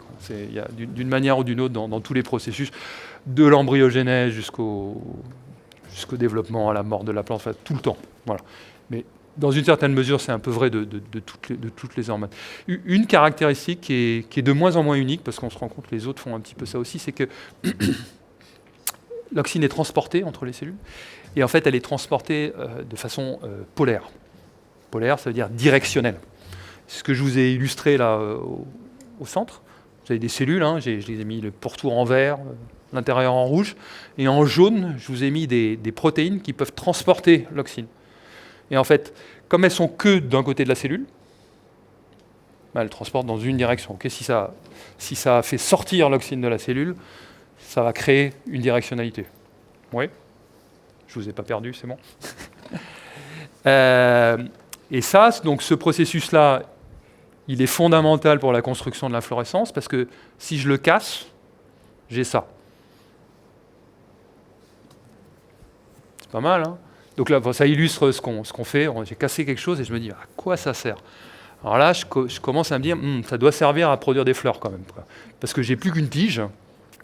Si je regarde à l'extrémité, j'ai toujours une niche de cellules souches. Mais par contre, j'ai perdu ma capacité à faire des fleurs. Bon, ça, c'est un extrême. Certains des individus vont en faire un petit peu, etc. Mais en tout cas, on a changé quelque chose d'assez sérieux. Voilà. Et dans les années 2000, donc Didier Reinhardt, à nouveau dans le laboratoire de Chris Kuhlmeier en Suisse, avait fait cette très jolie expérience. C'est très simple, mais ça dit énormément de choses. Il a pris une pâte de lanoline, chose qu'on utilise dans les pommades. Il met de l'auxine dedans. Et ce qu'il a fait, c'est qu'il dépose en fait cette pâte de lanoline juste à l'extrémité, là, okay, proche de la zone de cellules souches, si vous voulez. Donc c'est ce que j'ai mis en rouge là. Et qu'est-ce qui se passe ? Elle refleurit. Ouais. Alors la fleur n'est pas tout à fait normale, etc. Mais ça déclenche la production d'une fleur. Localement, parce que ça a poussé, en gros, mais ça a été, on peut voir, c'est juste au-dessus de là où on a mis l'auxine. Ça, c'est super simple, mais c'est génial comme expérience, parce que ce que ça suggère, c'est que chez ce mutant, là, sur lequel on a cassé quelque chose, on a cassé ce transport, le simple fait de remettre de l'auxine à un endroit déclenche l'organogénèse. En fait, ce qui manque, voilà, si on interprète ça, on dit ce qui manque dans le méristème, ça, c'est la capacité à mettre de l'auxine à un endroit spatialement. Et ça suffit à déclencher l'organogénèse. Donc le signal, il est nécessaire et suffisant pour lancer le programme de formation de la fleur. C'est indépendant du fait que ce soit une fleur, d'ailleurs. On peut prendre justement dans les mutants que j'ai un peu montré avant, un où c'est plus des fleurs qui vont être faites, mais c'est une feuille ou une structure modifiée, ça va déclencher l'organogénèse. Donc l'auxine est un déclencheur de l'organogénèse. Du coup, ça c'est ce qui a été fait un petit peu historiquement, on peut regarder comment ces polarités de la protéine sont dans le méristème. Donc là, je regarde un méristème à nouveau vu du dessus, et ce que vous voyez en vert, c'est cette protéine que je vous avais montrée précédemment, elle existe en vrai, elle s'appelle PIN1, en fait, c'est elle qu'on a cassée dans le mutant que je vous ai montré précédemment. C'est PIN, c'est pour pinformed, donc c'est en forme d'aiguille, c'était son petit nom. Donc si j'élimine cette protéine, je ne fais plus de fleurs. Et si je regarde comment elle est dans le méristème, je vois cette distribution assez complexe. Vous voyez les polarités dans les cellules ? Donc c'est pas... Donc, en fait, on a une distribution où on a des polarités distribuées comme ça dans toute la structure de façon relativement complexe. Donc la question, c'est de comprendre qu'est-ce qu'est-ce que ça peut faire en termes de transport. Et quand ils ont publié ça dans le laboratoire de Chris Kellemeyer, ils ont pointé sur la possibilité, sans faire je veux dire, d'analyse quantitative poussée, que si je regarde à proximité d'une fleur, je vais me retrouver avec les polarités qui pointent vers la fleur. Donc si j'ai en tête cette petite expérience que je vous ai montrée précédemment, j'arrive à l'idée que peut-être ce que font ces transporteurs, c'est qu'ils permettent d'amener l'auxine à l'endroit où je vais faire une fleur. Okay, et en fait, les sites où vous voyez plus de protéines, là, plus de vert, c'est parce qu'il y a une surproduction de la protéine localement liée à la production de la fleur. Donc c'est là où on a les fleurs. Okay, donc on peut arriver à cette idée que ce que font ces pompes, c'est d'amener l'auxine localement à un endroit, et que ça déclencherait la production de la fleur. Et ce qui est aussi, l'idée aussi qui a émergé de ça, c'est que en même temps que je fais ça, je peux spéculer, parce que je ne le vois pas, mais que peut-être ça draine justement l'auxine autour, comme ça l'accumule à un endroit, et ça commence à ressembler à un champ inhibiteur. Si j'ai besoin de l'auxine pour faire une fleur, que je l'enlève, je ne peux plus faire une fleur localement. Et si chaque fleur fait la même chose, dans leur proximité, je n'arrive pas à faire une nouvelle fleur. Okay, donc on peut se dire que la manière dont mon système pourrait fonctionner, là ce que je suis en train de faire, c'est d'essayer de reconstruire un scénario à partir de ce que la modélisation me dit, okay, donc ma vision conceptuelle, et de ce que la biologie commence à me dire. Okay, en spéculant. Ouais, vous me suivez jusque-là? Ok. Donc on pourrait arriver à l'idée qu'en fait tout ça fonctionne uniquement avec du transport de l'auxine, parce que j'en mets localement, j'en ai pas dans le centre, voilà, etc., etc. Bon, ce qui manque un peu là-dedans, donc il y a des modèles qui ont été faits de ça aussi, avec les cellules, la polarisation des protéines, qui disent que ça pourrait fonctionner. Mais ce qu'on ne sait pas là, c'est où est l'auxine. Voilà, on peut spéculer sur des polarités, c'est pas pour ça qu'on a entièrement raison. Donc nous, une des choses qu'on a faites au travers des années, c'est justement développer des systèmes pour voir l'auxine. Alors c'est pas trivial à faire. Je ne vais pas trop rentrer dans les détails, mais on a utilisé une propriété assez intéressante de petites protéines. Leur nom n'est pas important, mais qui jouent un rôle en fait dans le fait que les cellules perçoivent l'auxine et font répondent à l'auxine. Et ces protéines, dès que l'auxine rentre, elles sont dégradées. Okay, donc on les perd. Et on sait, il y a plein de travail qui a été fait là-dessus, et on connaît les séquences dans la protéine qui sont nécessaires à cette dégradation. Et en fait, du coup, ça c'est des choses qu'on fait en génétique moléculaire. On peut s'amuser à construire des protéines chimères, si vous voulez, où je prends cette séquence qui permet la dégradation en réponse à l'auxine, et je lui mets une protéine fluorescente dessus. Vénus, en fait, celle que j'ai appelée Vénus, là, c'est une GFP, c'est un variant de GFP qui est jaune, cette fois-ci, c'est pour ça qu'il s'appelle Vénus. Et ça, en gros, l'idée, c'est que maintenant, j'ai une fluorescence. Si j'ai de l'auxine, c'est dégradé, donc je perds ma fluorescence.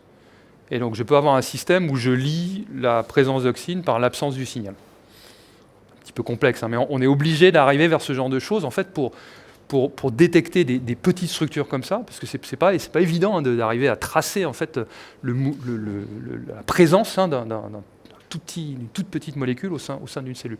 Et en fait, ce qu'on fait pour nous faciliter la vie, c'est qu'en même temps, on produit une autre protéine fluorescente, qui cette fois-ci c'est BFP, c'est Blue Fluorescent Protein, elle est bleue, okay, un autre variant si vous voulez. Comme ça, j'en ai une bleue qui n'est pas dégradée, et j'en ai une jaune qui est dégradée.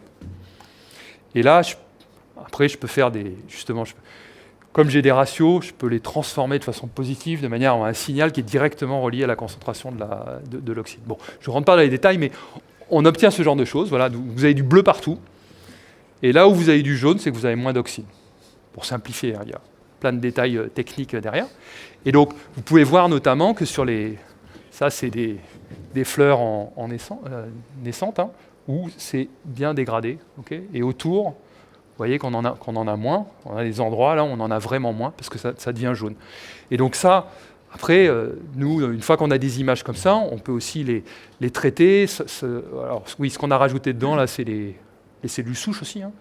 Donc on sait où sont les cellules souches. D'ailleurs, ça nous a permis de montrer que, effectivement, la naissance des fleurs, elle est exactement à la périphérie en fait, de cette zone-là. Donc on a vraiment cette espèce de cercle au centre. Hein. Et alors, juste pour vous montrer un petit peu comment on fait, hein, donc on prend, ça c'est une Arabidopsis qui a poussé dans nos chambres de culture. On les travaille à peu près à cet âge-là, où on a des toutes petites tiges comme ça. On enlève toutes les fleurs, on les cultive sur une petite boîte de pétri, comme ça. Et puis on les met sous le microscope. Okay, là, vous avez juste un objectif du microscope, elles sont dans l'eau. Et puis on les regarde vivantes, en fait. On les cultive, en fait, pour pouvoir les suivre dans le temps. Donc ça, c'est un travail qu'avait fait un membre de mon laboratoire, là, Carlos Galvan Ampudia, qui a fait plus de 20 méristèmes hein, sur des temps jusqu'à 14 heures. Donc c'est des milliers de noyaux analysés. Et ça permet, après en mettant tout ça ensemble, de construire des choses comme ça. Donc ça c'est un film c'est une reconstruction, hein, je ne rentre pas dans les détails à nouveau, mais de la dynamique de la distribution de l'auxine dans le méristème. Alors, encore, je ne veux pas que ce soit trop complexe, mais une des choses que je veux vraiment montrer là-dessus, c'est que vous voyez donc cette fois-ci, hein, quand je suis jaune, c'est que j'ai beaucoup d'auxine, hein, quand je suis noir, c'est que j'en ai peu. Donc vous voyez que j'ai cette espèce de structure triangulaire, quadrangulaire au centre. Hein. Donc à l'endroit où je vais faire mes nouvelles fleurs, j'ai beaucoup d'auxine, hein, vous le voyez. Mais j'en ai aussi énormément dans le centre. Hein. C'est-à-dire que les cellules souches qui ne font pas du tout de fleurs, elles ont énormément d'auxine également. Donc ce que c'est en train de nous dire, c'est que c'est pas juste, rien que regarder ça, hein, c'est pas juste le transport d'auxine. Parce que c'est pas que je mets de l'auxine à un endroit et hop, je fais une fleur et j'en enlève autour et voilà, ça fonctionne juste comme ça. J'ai un système de distribution permanent, de redistribution permanente en fait de l'auxine dans le méristème extrêmement dynamique, qui a l'air d'utiliser aussi beaucoup le centre pour passer. Okay, et là, je veux dire, quand j'y réfléchis, je dois avoir quelque chose qui empêche de faire une fleur au centre, parce que sinon, si c'est juste l'auxine qui déclenche ça, logiquement, ça devrait faire une fleur également au centre. Okay, donc, voilà, je ne vais pas plus loin là-dedans, mais donc, une autre chose qu'on a fait, c'est qu'on a montré que, en plus de cette distribution spatiale, en fait, le centre et autour, là, en dehors de la zone de cellules souches, je n'ai pas la même capacité à percevoir l'auxine. Okay, la notion de perception, voilà, c'est comme... au centre, ils sont aveugles, et puis à l'extérieur, ils voient la lumière.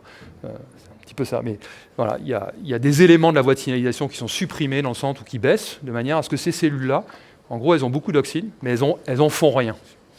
Là, encore de manière extrêmement simplifiée. Donc là, on a un parallèle quand même intéressant, justement, avec les modèles, où on a effectivement quelque chose qui ressemble à un champ inhibiteur au centre, hein, où je ne peux pas faire un organe. Et puis, on a des zones d'accumulation d'auxine assez fortes, et puis j'enlève de l'auxine aussi à proximité, et du coup, je localise mes fleurs précisément, et j'arrive à construire ma structure comme ça. Ouais. Ce petit moment de biologie plus détaillé est passé raisonnablement. Avec des images, moi c'est pour ça que j'aime beaucoup faire de l'imagerie, c'est que ça passe mieux. Très bien. Non, c'est utile. Hein. Alors bon, c'est juste une petite... une vignette là, que je vous ai faite hein, de ce qu'on sait. Hein. J'ai poussé un petit peu, mais il y a plein de choses qu'on ne sait pas encore sur la phyllotaxie. Hein, j'ai fait ce parallèle, mais après, voilà quoi. Vous voyez le niveau de complexité. Les modèles nous donnent une vision très simplifiée. On sait déjà qu'il y a d'autres hormones qui sont impliquées, par exemple. Il y a probablement des signaux mécaniques aussi, hein, parce que dans ce système, comment est-ce que la phyllotaxie a évolué, enfin tout ça. Enfin, on a encore du travail, on a encore du pain sur la planche, quoi. Voilà. Je voulais finir, 5 minutes, hein, juste pour sortir en fait de la phyllotaxie du laboratoire. C'est appelé ça construire du beau et de l'utile en s'inspirant de la phyllotaxie. On en a parlé un petit peu hier. Oui, c'est Quentin, il me semble qu'on a parlé de l'utilisation des fleurs dans l'architecture. Il y a un côté esthétique très fort qui n'est jamais associé à une fonction. Je veux dire, l'art nouveau, c'est beau, moi j'adore, hein, mais les motifs ne servent à rien d'autre que d'être beaux. Alors, c'est intéressant aussi de réfléchir peut-être à comment utiliser des connaissances qu'on a des systèmes biologiques pour faire des choses qui soient belles, parfaites, je ne sais pas, mais au moins belles, et qui aient une utilité aussi derrière. Alors, moi là-dessus, évidemment, je suis influencé par la vision du biologiste, hein, c'est que la fleur, ce n'est pas un acte gratuit, hein, elle n'est pas belle pour nous faire plaisir. Hein, c'est ce que je montrais au début. Quand une orchidée ressemble à une abeille, c'est qu'il y a quelque chose derrière. Donc, voilà. Et donc ça, c'est quelque chose que je fais depuis de nombreuses années en fait, avec mon frère, Nicolas Vernutello, de réfléchir à une utilisation des connaissances en phyllotaxie en architecture et urbanisme. Et on a commencé en gros sur un coin de table, hein, il y a 20 ans, et puis on a progressé là-dessus. Donc je suis très vite là-dessus, hein, mais une des premières choses qu'on a faites qui était totalement par homologie, c'était une rénovation une extension d'une maison à Vitry-sur-Seine, hein, il y a pas mal de temps déjà. Et en gros, on a fait tourner le bâtiment. Mais ça nous a permis de commencer à réfléchir à qu'est-ce qu'on pouvait faire de ça. Ce n'était pas juste un acte gratuit, c'est aussi de se dire, on va chercher la lumière. D'aller chercher la lumière, il y a beaucoup d'intérêt à ça. Le premier, c'est de créer des lieux de vie qui soient de qualité. Hein. On le sait, même en termes de santé, hein, avoir de la lumière dans les espaces, hein, c'est quelque chose qui est crucial. Et puis, on a une problématique aussi d'énergie hein, derrière. Hein. C'est que des structures qui sont bien exposées à la lumière, on est capable aussi d'avoir une meilleure régulation de l'énergie. Donc ça, c'était le tout début, et donc là, je saute quasiment 20 ans. Et là où on est arrivé hein, maintenant, qui est assez intéressant, c'est aussi à développer un logiciel. Hein. Donc je ne suis pas en train de transférer des données moléculaires biologiques vers de l'architecture, mais plutôt une conception géométrique. Quand on veut distribuer dans un bâtiment en fait, des étages ou dans un quartier des éléments, hein, comment les distribuer de manière justement à ce qu'ils aient une exposition optimale dans une vision notamment de contrôle de la dépense énergétique. Hein. Ce n'est pas un problème qui est trivial du tout. Et en fait, une solution intéressante, c'est de se dire, en fait, dans une spirale, je mets mes éléments à distance les uns des autres, hein, sinon ils s'inhibent en gros. Quoi. Est-ce que je peux utiliser ça en fait, pour distribuer mes éléments? Donc on a construit un logiciel, hein, et vous voyez son fonctionnement. Là, on prend une parcelle, en gros on impose une spirale dessus, et on a des règles, c'est-à-dire on part d'un endroit, on peut initialiser le modèle n'importe où, on part d'un endroit, et puis on va mettre une nouvelle structure, on va faire un calcul, on va dire est-ce que l'exposition... En gros, on a un seuil d'inhibition, on dit est-ce que l'exposition elle est au-dessus de ça? Si ça ne l'est pas, on l'élimine, on passe au suivant, etc. Et comme ça, on explore l'espace et on est capable de générer des plans de masse variés qu'après, un architecte, un urbaniste est capable d'utiliser comme point de départ pour construire quelque chose. Et moi, ce qui est intéressant, ce que je trouve intéressant dans cette approche, hein, je suis biaisé évidemment, mais c'est premièrement que j'aurais pas imaginé que ma recherche fondamentale pourrait amener à des applications comme ça, mais ça veut dire que parfois l'application elle est pas là où on l'attend. Donc c'est aussi ce qui est intéressant de faire de la recherche fondamentale, c'est que on cherche pas quelque chose de particulier, parfois voilà, ça sort un petit peu de nulle part. Et en plus là, sur cette réflexion géométrique, on remet au centre une réflexion qu'on avait un peu perdue à travers les années, et notamment en pensant aux matériaux, l'optimisation des matériaux, etc. On a énormément de dépenses pour essayer de contrôler l'énergie. Je veux dire, une fois que le bâtiment est construit, et bien là, ce qu'on fait, c'est qu'en fait, on se met en amont, on dit déjà, en réfléchissant comment on oriente nos bâtiments, les uns par rapport aux autres, on est déjà capable en fait, d'apporter un début de réponse. Hein. Donc, comme je l'ai mis, hein, on a des économies qui peuvent être en calcul, en tout cas de 15 à 35% sur le poste de chauffage. Hein.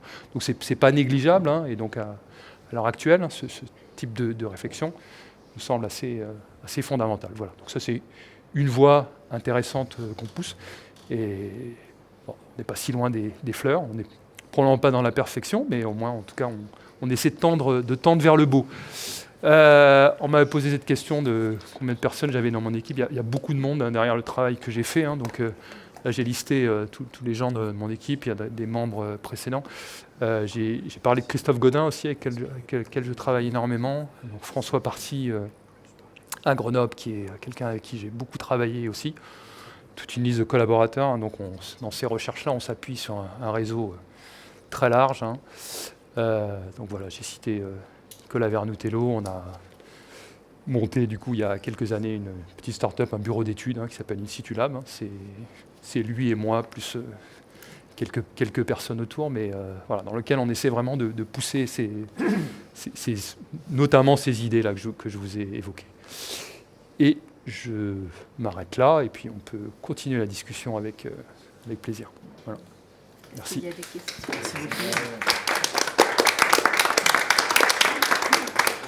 Je demandais si ce modèle des champs inhibiteurs pouvait s'appliquer à des structures physiques. Et je pense par exemple à la distribution des cristaux de neige qui a des structures très particulières. Je ne suis pas sûr que je saurais répondre à ça. Je vais peut-être digresser un peu, mais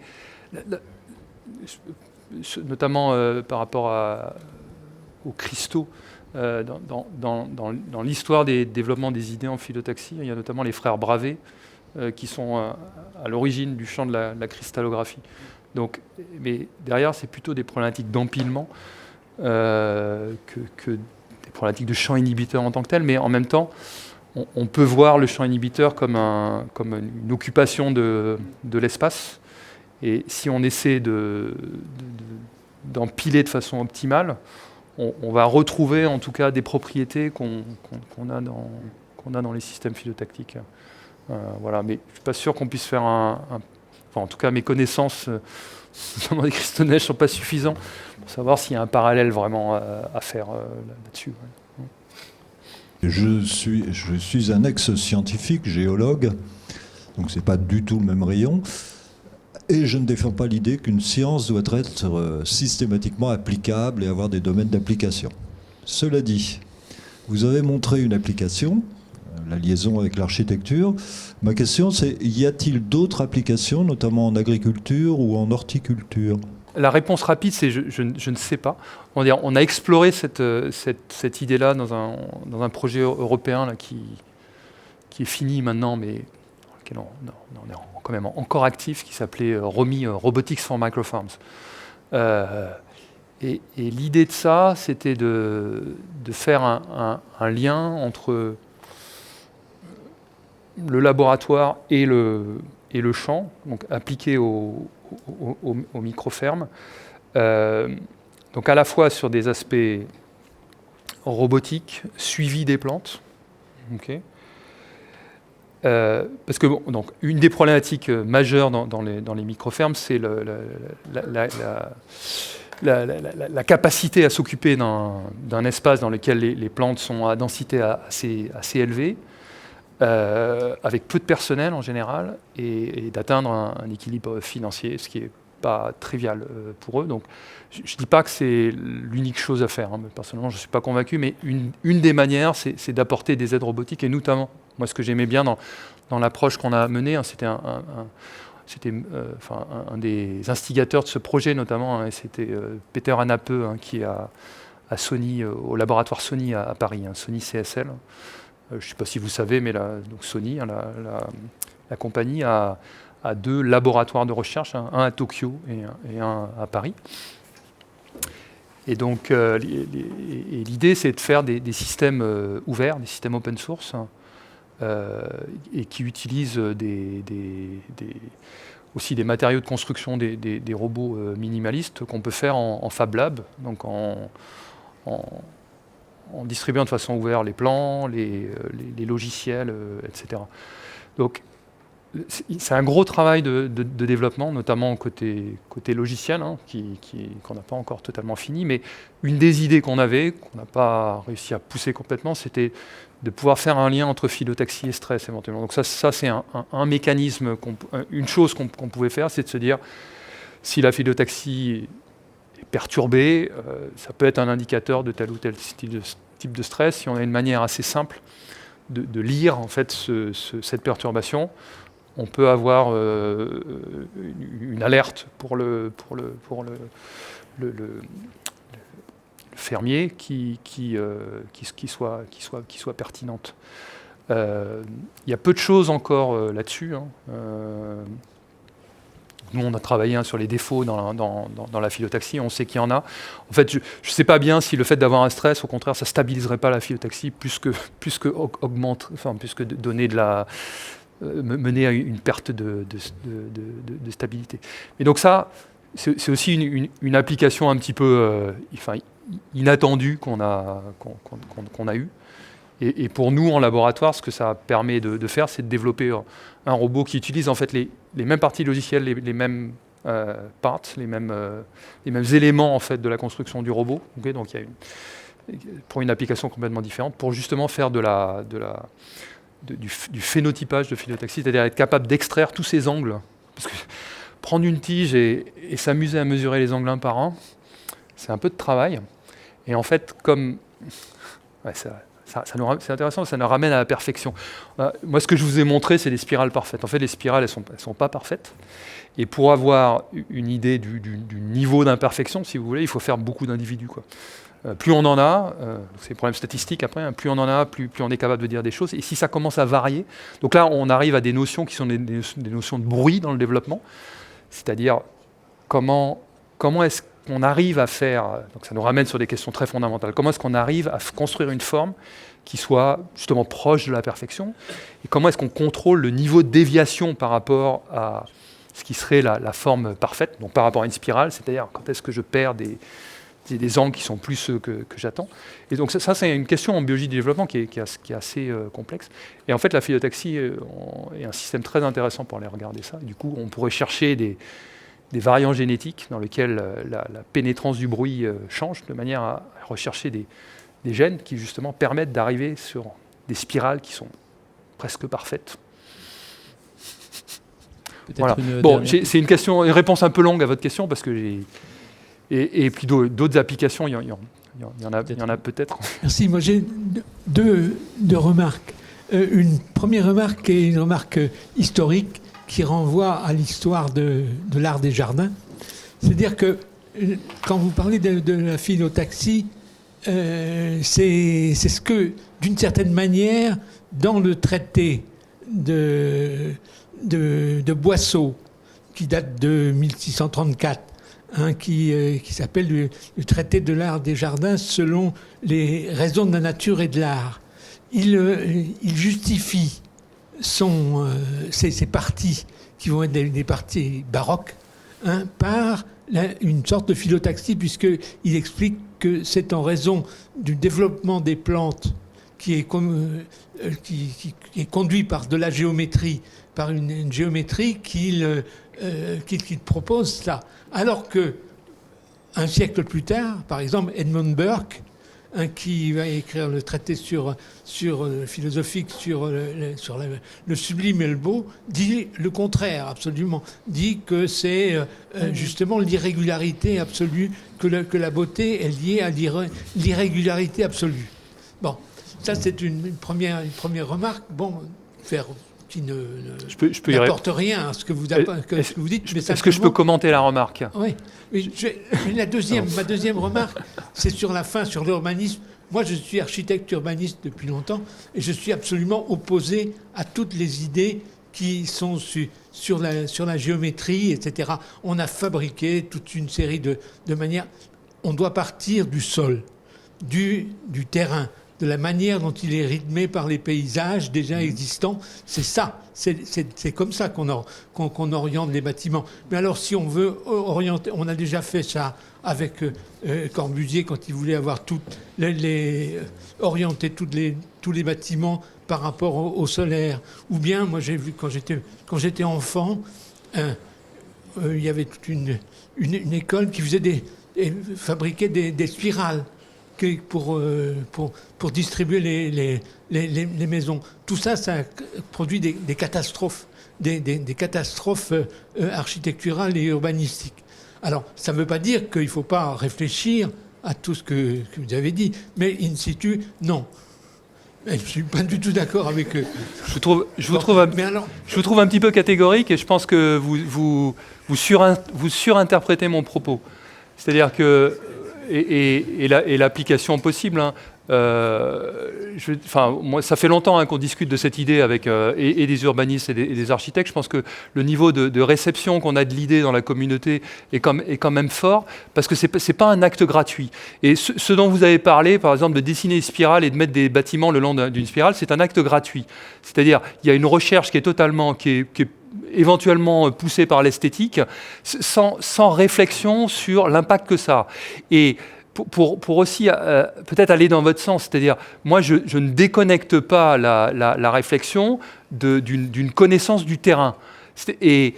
Parce que de toute façon, on travaille, quand on fait ce genre de réflexion, on travaille avec l'environnement, c'est-à-dire notamment l'exposition à la lumière, qui va de toute façon être dépendant également du terrain. Et l'idée n'est pas de contraindre l'architecte ou l'urbaniste qui, de toute façon, je veux dire, peut créer quelque chose avec une volonté esthétique particulière.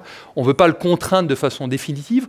On veut lui proposer des solutions en termes de densité et d'organisation qui puissent le satisfaire. Et on a un ensemble de solutions parmi lesquelles, en fait, l'architecte ou l'urbaniste peut choisir, et qui correspond aussi à une solution technique.